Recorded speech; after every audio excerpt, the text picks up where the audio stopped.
Welcome to the Brand Lincoln Podcast, the show where we dig into the stories behind Lincoln's most inspiring business owners and influential people. It's where big ideas and even bigger personalities collide. Proudly sponsored by Perch Merch, your one-stop shop for screen printing, embroidery, and promotional products that make your brand unforgettable. Call us at 402-217-5212 or visit us at perch-merch.com to give your business the glow-up it deserves. And don't just listen, be a true multitasker. Like, follow, and subscribe on whatever platform you're tuning in on. And check us out on TikTok, Facebook, Instagram, and YouTube at Brand Lincoln Podcast. We're basically everywhere you waste your time. Let's get inspired, Lincoln. The stories start now. Hey everybody, welcome to another episode of Brand Lincoln. I am your host, Chris Beecham, joined by my co-host, Henry Schmidt. Hi, Chris. And Joe Cruz. Hello, everyone. Okay, so today in the Perch Merch studio, we have Dr. Lawrence Chatters and KB Mensah. He goes by KB because, what is it though? Because I don't even know how to say it. KB. Yeah. No, it's Corbina. Okay. Do you know I thought it was a lot more complicated. You've told me this like 10 times. And when I was in school, and when the teacher had to say your name, I was the first one. KB, please. KB. Yeah, that's probably good. Yeah. Well, when my mom filled out my high school thing at the very beginning, she apparently decided my first name was just C instead of Chris, and my middle name was A. So all through high school, C.A. Beecham, and I'm like, no, just Chris. My mom didn't know how to spell it all out, or I don't even know. But so these guys are with Visionary Youth. Hi, guys. How you doing? Okay, tell us, what is Visionary Youth? Visionary Youth is a nonprofit. Our mission is to serve the families and help the youth. So through programming, resources, and other avenues that we do, events. Dr. Chatters, when he came up with this, he came to me and said, KB, I see you doing a lot of things in the community, but you need to turn it into a nonprofit. And I looked at him like, it's too much work. I don't want to do it. I just want to keep on being able to provide haircuts and, the community's coming through with the backpacks, food and everything like that. He's like, no, you need a nonprofit because it help you even more. You can impact more of the community. And I was like, okay. So I put the work in. What year are we talking? Like, when did this start? It started about 2019, and that was when it became official. So I think we have a lot of business people around this table, including myself, and we know the difference between amateur and professional, right? So you're amateur, you're just doing it for fun.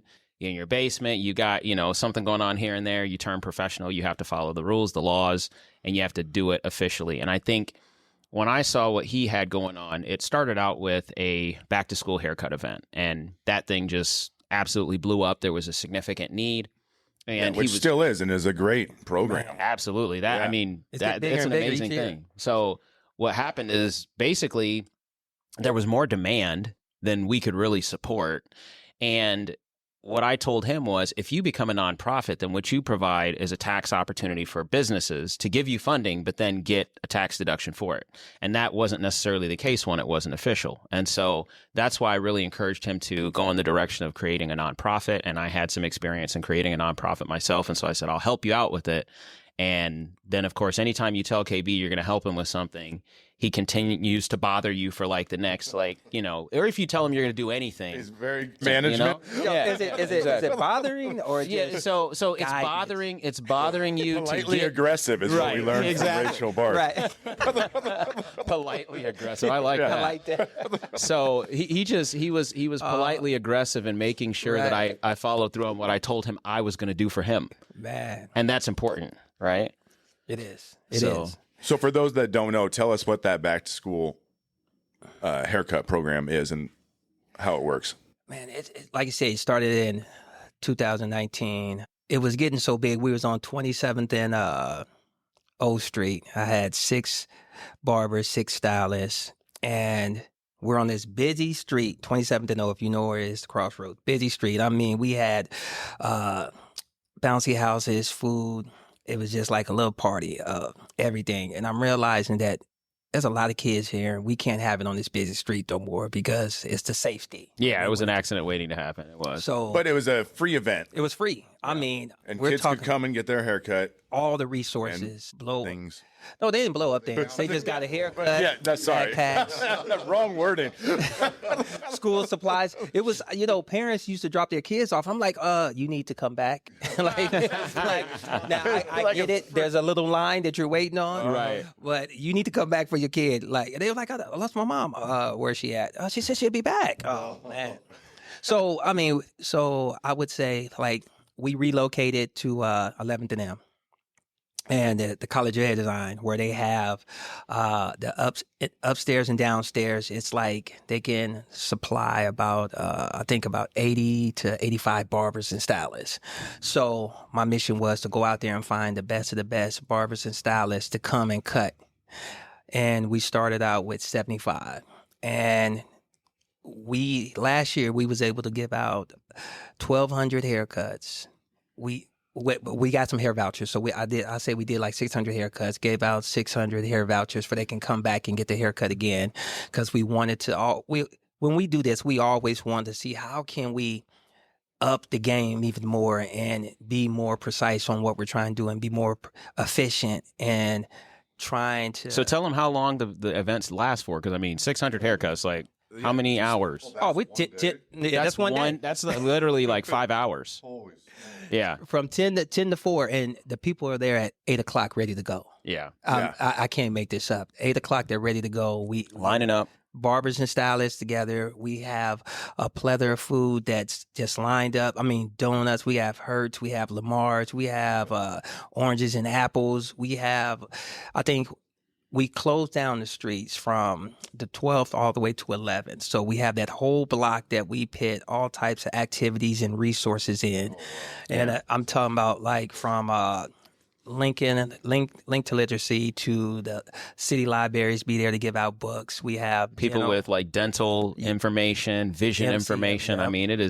It is an absolute mixture of services for folks who don't get those services, but they're there. Mainly the draw is free backpack, free haircut, right? Backpack has supplies in it for the school year. So you remember we all used to go to the store to get stuff to go back to school. Some people got more than others, right? We pack those bags with all the stuff they need for school. And then we also do shoe vouchers so they can go and get some new sneakers before they hit the classroom. We wanted to provide all these resources to give them, but they didn't have to make that choice on, should I get some pants or should I get your haircut? As a kid, when you get your haircut, you look good, you feel good, you want to perform better. And I wanted all I do that now. Yes. Right. I wanted all these kids to feel good when they go to school and be on the same level as the other kids. And I didn't want them to be like, to be looked at in a different way. And now they got a backpack and they got socks and underwears. I think people don't think about the undergarments. Right. Some kids go to school with no underwear, no socks, and they just hope, for the best, So we try to provide that for them. Oh, as you can imagine, it's just a Herculean task to pull all this stuff together and get all the sponsors. And we're talking about probably between $75,000 to $100,000 worth of stuff that we have to get for this event. And essentially, KB was doing all this stuff on his own and did not necessarily have volunteers to help with setting stuff up. And so, he was just doing all this work on his own. And so as we became more official in 2019, we were able to start getting volunteers. We were able to start getting additional funding and sponsorships. And it really has just blossomed into something amazing. So this year upcoming will be the, what year? 13th annual. So started in 2012, and it's just continued to grow. And again, the demand seems to grow too. And I think more people hear about it and they're like, hey, you have to go to this event because there's performances now. He didn't mention the performances. There's a DJ out there. There's a DJ. Joe's a DJ. He could do it. Oh, you're a DJ? Yeah. Okay. That way, you can just yes, volunteer. Right. I don't know how to mix though. I don't know if that's a necessary. Oh, you play music? Are you a disc Okay. All right. Yeah. No, I mean, like I said, That was, yeah. no, We're both DJs, so we're like, anytime we hear somebody say they're a DJ, we're like, what kind of DJ are you? Do you just press play? Yeah, he's a wedding DJ. I do a nice crossfade. Okay. You light on the crossfader, I appreciate it. Are we talking haircuts or? But it's just turned into an amazing event. And that's just one of the events that we do on a yearly basis. That's just one. Well, I knew about that one, but I did not know it was that big. Oh, it's big. That's why you're going to come incredible. out there. Come out, You're going to sponsor something. Yeah, no, we're in. We're okay. Outstanding. We Perfect. got some time. Yeah. So what are the other events? Then We have throughout the a year? Thanksgiving event. Last year, we was able to give out 1,200 turkeys with the fixings. I'm talking about mashed potatoes, green beans, anything that you can think with stuffing. Yep. A pie. Yep. We had cake mix. I'm telling you, cake icing, anything you can think of with a Thanksgiving meal. We had we gave out socks, underwear, gloves, hats, coats, just to get them ready for the winter. Yeah. We know how important that is. I mean, just imagine the weight of 1,200 turkeys. That's a crazy number. So we have a semi that's refrigerated, pull up outside, right. and there's a fraternity that helps us, that they just make sure that those turkeys are ready to go. They're just unloading turkeys literally all day. Lines wrapped around the building. The people come in. We walk around with them. Each person gets a host that walks through the space with them to help carry the bag. It's that VIP treatment. We provide high-level customer service to folks. I love that. It's amazing. And they get to walk with the people and get to hear their story. Their story. Yeah. So It's neat. that's more important. I mean, we have at least anywhere from 75 to 100 volunteers. Yep. Yeah. And the greatest thing about our nonprofit is that our volunteers come back again and again each year. So, Yep. I mean, I love to see that when they can come back, and they love the events. And then we do a toy drive as well. Last year we partnered with Center for People, gave out 3,300 toys to 660 families. And why is that important to us? We know that people want to celebrate. Some of them can't. And just for them to be able to get a toy and just a gift on that special day, and to see that kid just light up, you know. And to talk a little more about the toy giveaway, what we really provide in that space is, again, a host for each person. And I'm kind of going back to some of the previous ones that we've done, a host for each person as they walk through the space. And we have toys that are a variety of toys, and they get to actually shop a bit in the space so they can point at things that they believe their kids would like.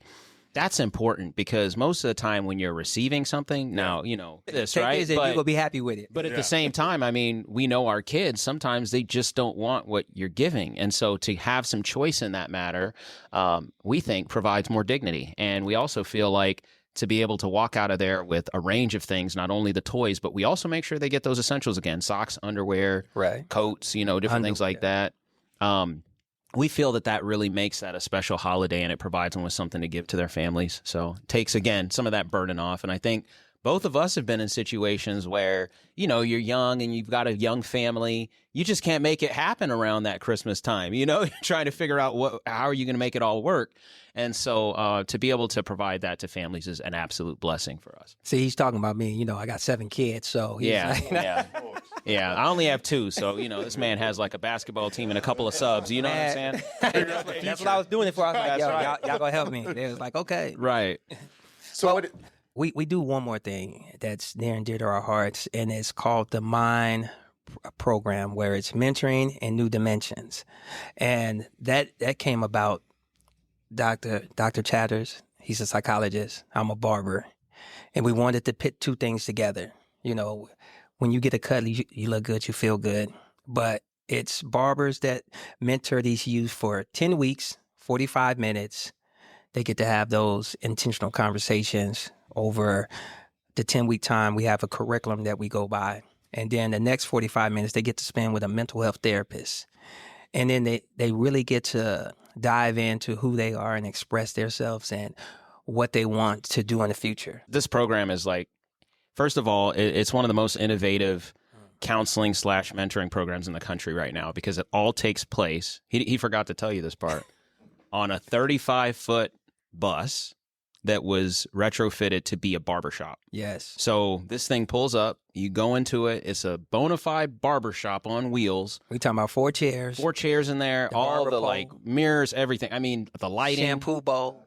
It's amazing. And that's right. There's a TV in there. There's a nice sound system. I mean, it is a barber shop on wheels, and it's also a therapy office on wheels. And so what's really cool is that, you know, him being a barber and me being a psychologist, we talk all the time, and, you know, we're really good friends too. And so I go into the shop and I just sit in there sometimes and listen to the conversations that are happening with the barbers. And I'm like, man, you know, as a psychologist, sometimes I don't even really get to some of this content with my people. Right. Because first of all, it's such a professional space. You know, people have this stigma about counseling and so on. But I said, you know, as a barber, you really get to connect with a lot of these young people and talk about some of the challenging issues that they're facing. And you all can give them advice. You can provide them advice and do it in a way that's kind of non-therapeutic, so they feel like, oh, that's my barber. He's cool. You know, he has a Clippers tattoo on his arm or something, right? And so I don't have any of that stuff, but I'm sitting in an office waiting for these young people to come to my office. There's so many barriers, right? Mm-hmm. So we thought if we could create this bus and they'd get onto the bus and get a haircut and get some mentoring, right, and then we could bring a mental health practitioner on there to provide support. Maybe they wouldn't even necessarily know they were getting counseling, right? So it was all this very innovative and strategic approach to working with these young people. And what I'll tell you all is that you would be hard-pressed to find many people in this country who have been to 10 counseling sessions in a row for 45 minutes each. It's just not something that a lot of people stick with. It's not something that they do. You could ask any professional. They don't necessarily see people that long because it's a long time. So to get these young kids who are anywhere between the ages of like 13 all the way up to 18, to get them to go to 10 sessions of counseling in the midst of their, you know, 8th grade year or their 9th grade year or their senior or something like that. I mean, they're going through a lot of things too, as well. There's a lot of development happening for these adolescents. If you all remember when you're through those ages, right? We were all pretty wild and crazy, I would imagine.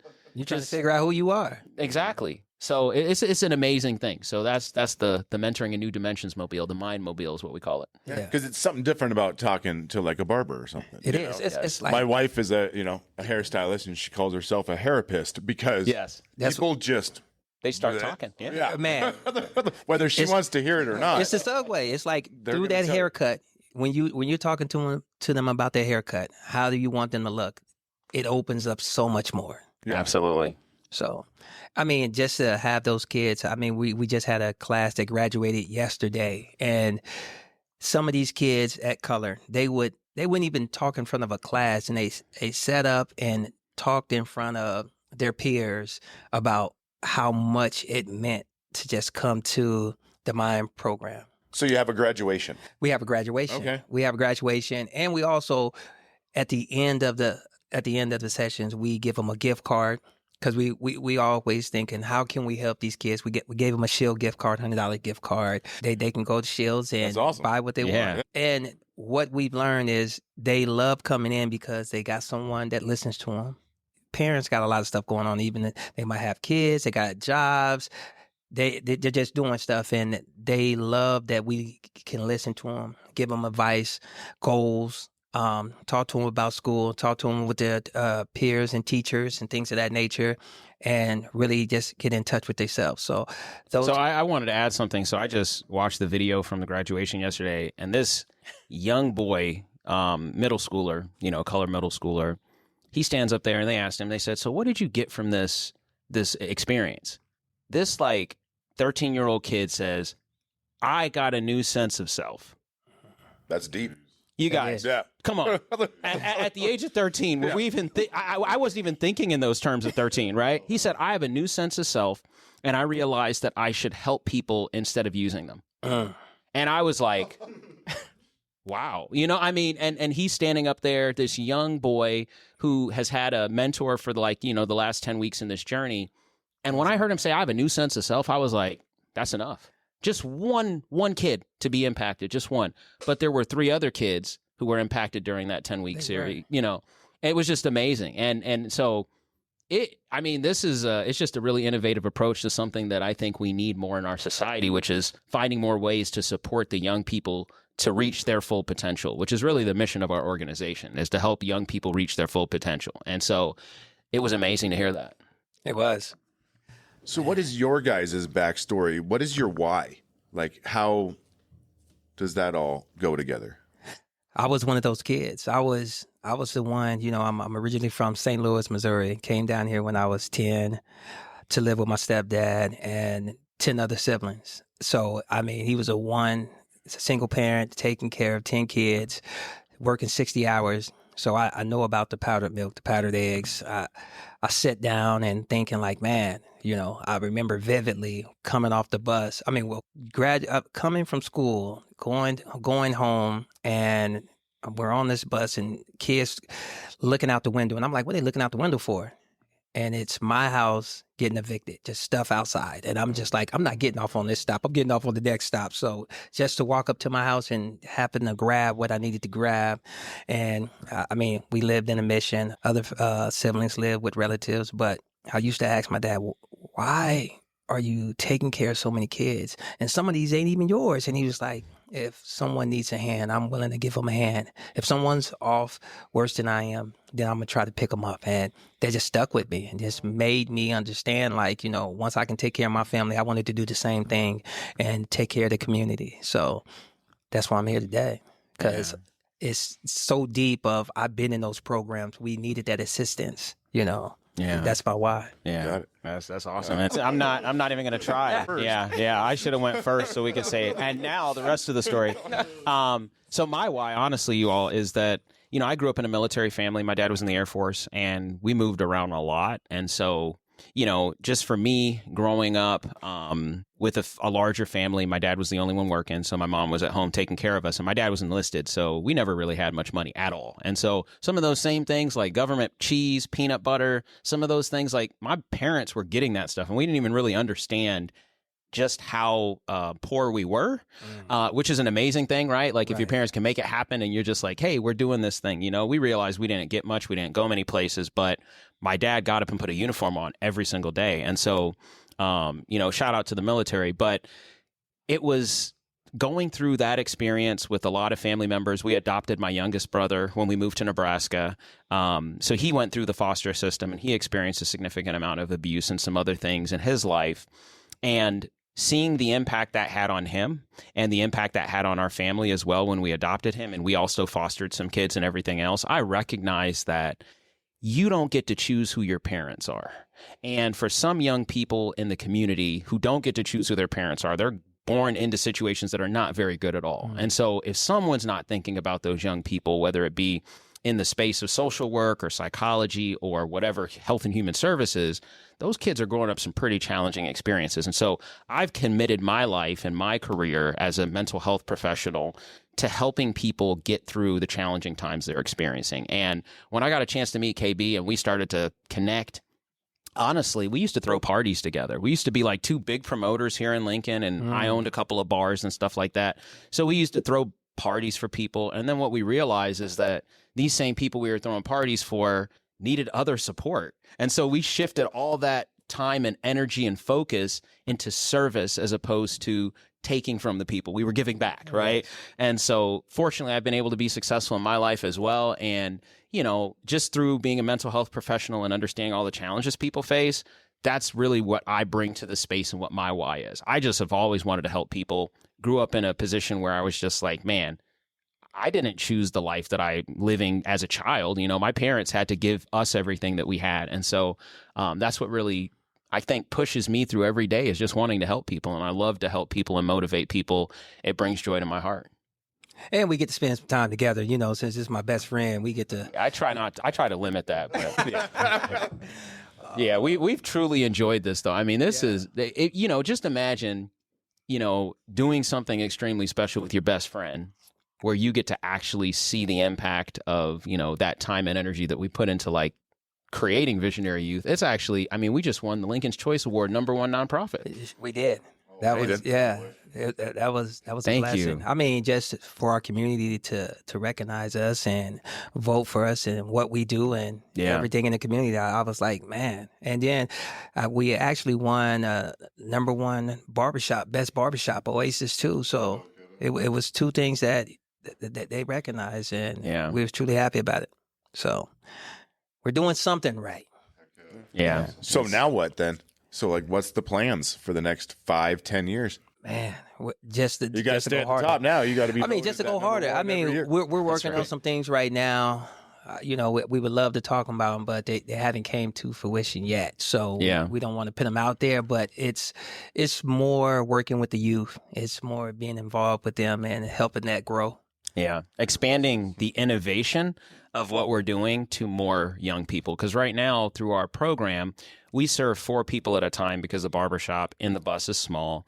But it's it's quality over quantity in that regard. And so what we're trying to do is expand the program to reach more young people through, the innovations that we've put together with the counseling, the mentoring, and the barbering. And we're trying to figure out how to expand that. We're trying to expand our events too. And so all the events that we do, we want to get bigger. We want to do those things better. We have great advertisement and marketing, really going after funding. If you all are familiar with the nonprofit space, right now is a challenging time for nonprofits because a lot of funding has actually dried up because of some things that are happening at the federal level. Private funding is starting to really be overutilized because some people who are getting federal funding are not getting federal funding anymore. So these are challenging times for nonprofits, but we're going to continue to grow through it and try to continue thriving and find some of these different avenues to keep our process moving forward. What are some of the ways that you find funds, raise money? By grants, like he said, private investors. So if somebody wanted to give. If they want to give, they can give to visionaryyouth.org. We have our website that you can go in there and donate. You can come to the barbershops. Well, there's one on 33rd and Pioneer. That's mine. It's where I'll be at. You can go give to Lincoln. It's Give to Lincoln month right now. So, I mean, you can really help us by helping us with our events that are coming up by giving to Lincoln. You can just go to lincolncommunity.org and just put it for Visionary Youth, and they will match what we receive. Oh, that's awesome. That is awesome. So that's all month of May? All month of May. Up until May 29th. Yep. Just go to Lincoln Community Foundation. It's the big give to Lincoln. It's a huge thing every year. There's some great private funders that match those funds that come in. Help magnify them. And so our goal this year is $40,000. Of course, we'd like to do more than that, but it's, our goal to get up there. And so any dollar that goes in, I believe there's a match. And then depending on how much your organization raises, they give you even a higher percentage of the match. So if anyone wanted to give that way, they could. Visionaryyouth.org. They could go to our website. We do have a portal on there where they could just give directly there. But the biggest thing that we ask for is just for people to talk about our organization. Just know Visionary Youth. Just say it, right? Say it in a space where, they say, yes, just say it. I mean, that it's just a motivational term to use. And so just say it in spaces where people that are influential are there and they hear about it. They can go to our website. KB is an artist, and as a barber, that's a really good thing, right? If you're an artist, and he has just created a website that we have that is absolutely amazing. We have video on there. It's just a nice website. I encourage people to go check out our website, visionaryyouth.org. You can see some videos from our previous events. You can see some pictures. You can see who our sponsors are. Right. It's just an amazing place to visit and see and just get some inspiration. Did that website over COVID. Yeah, had some extra time. Had some extra time. Right. Don't talk about that. Make it happen. Yes. Same if you want to be a volunteer, because you don't have to be a barber. You don't have to be a barber. You'll take those too. We take barber stylists, but we love volunteers, and that's one thing that Lawrence can attest to this, that our volunteers love coming back each and every year to each event. I mean, it gets bigger and better, and It sounds like such a rewarding event. It is to be a part of. Yeah, it is. Yeah, it's definitely a rewarding event because you get to hear stories that you would never hear in your life if you didn't come. So yeah. We always say that as volunteers at our events, the volunteers walk away with a blessing because the people who we serve, the way that they come into the space and they get to be served, I think they open up and they share, gosh, this year's just been really tough. I mean, what's been interesting to us sometimes is that we've actually seen some volunteers turn to customers of ours and vice versa. We've had some people who were there the year before, and then they come back the next year and volunteer because they're like, we are so grateful for this, right? And that's a unique cycle that we don't necessarily think too much about, is that, of course, you're down on your luck one year, but next year maybe you're ahead.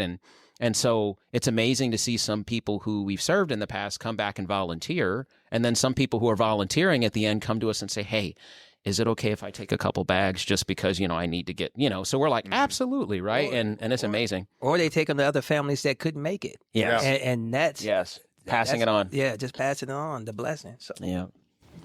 Is there anything else you guys want to talk about or that we want to bring up? Any questions?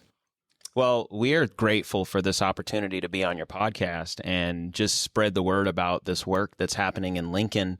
We're at a point where I think, it's been 6 years, and so we are consistently trying to get the word out. We feel like we have a little bit more of a buzz. Right. The Lincoln's Choice Award was an amazing addition to, just, again, we never thought that we'd get to that point because we started out, you have an idea, right? I mean, we're here in a merch shop. You all see all these people's ideas that come and go, right? And so we're just happy that, as people see our name on different things and everything else, they attribute it to a service to Lincoln and helping the community in a really positive way. And it's just been amazing to, as really great friends, do this together, And so I encourage people out there who are listening, if you have an idea and you have people that can support you in it, really go after that, because an idea can turn into something amazing, and there's nothing that can stop you when you're doing really good, positive work. I mean, I can't say nothing more. I mean, man, you said it all, summed it up. Wow. I'm speechless for once. That's getting him back for his past story. Exactly. I was like, I'm going to drop the mic over here now, So, yeah. But thank you, guys. We really appreciate you. Yes, we definitely appreciate you. And I mean, you've been trying to get me on the show for a while, and I know you're busy. You were one of the first people I hit up when I started this 52 episodes ago. Oh, wow. Sounds like a year. It wasn't 52 episodes ago, but it was a while. It was a while ago. Every time, every time we see each other talk, we say we're going to do this, we say we're going to do that, and then 6 months later, we run into each other and say we're going to do this, say we're going to do that. That's right. But he's a very busy man, so I understand. Yes. Likewise, you are too, and we definitely appreciate what you're doing in the community, and being able to just get the word out in this podcast. We love it. So just keep doing your thing, man, and making it happen. Yeah, thank you. Thank you. Well, here on the Brand Lincoln podcast, we do like to find out what you like to do recreationally, entertainment-wise, food venues you like to eat at. So when you're not helping the youth, what are you doing on your free time? Man, I love music. So I love DJing. I love to be able to make people move. I love the crowd. I mean, I love to take them high, low, and, I can go take my bathroom breaks, and I know I'm about to come in and just kill it after I get done. You know what I mean? So it's to see that happen when we're at weddings, or I'm at a pool party, or I'm at some corporate thing. I love that. It's just show you how powerful you are. You can clear the dance floor, or you can pack it. And I like to make it. I like to pack it out, and when it's time for a drink break, hey, I know what music to play. So, favorite food I like is I like Happy Crab in Omaha. I love seafood. This is called Brand Lincoln. Okay, but listen. Well, there is a seafood place now that's in Lincoln that I'm gonna go try out. That's at the mall. It's called like Laughing Crab or something, isn't it? That's what I heard. So the other ones. So I heard about that. I eat at what is it? Is it called Perfect Diner? They have a nice seafood boil as well. So that's one of my restaurants. Perfect. Oh yeah. So I love that spot right there.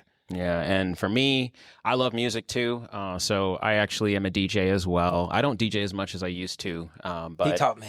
I taught KB how to DJ, which is amazing. He's taken that to the next level, which is great. But I do public speaking, and so I'm consistently out in the space talking about how people can develop through teamwork, leadership, and communication. Really, a specialty of mine is public speaking, and I work with other nonprofits as well. So I do a lot of nonprofit work. I work for a foundation actually out of Washington, D.C., the Thurgood Marshall College Fund. That's what my daytime job is now. I work remote, but just inspiring young people through and older people through like my talks and do a lot of reading. As far as like restaurants here in Lincoln are concerned, my go-to always was Hacienda Real over on the south side. The guy that owns that place is a great person, and that was just the go-to for my family. The bean dip there is absolutely amazing.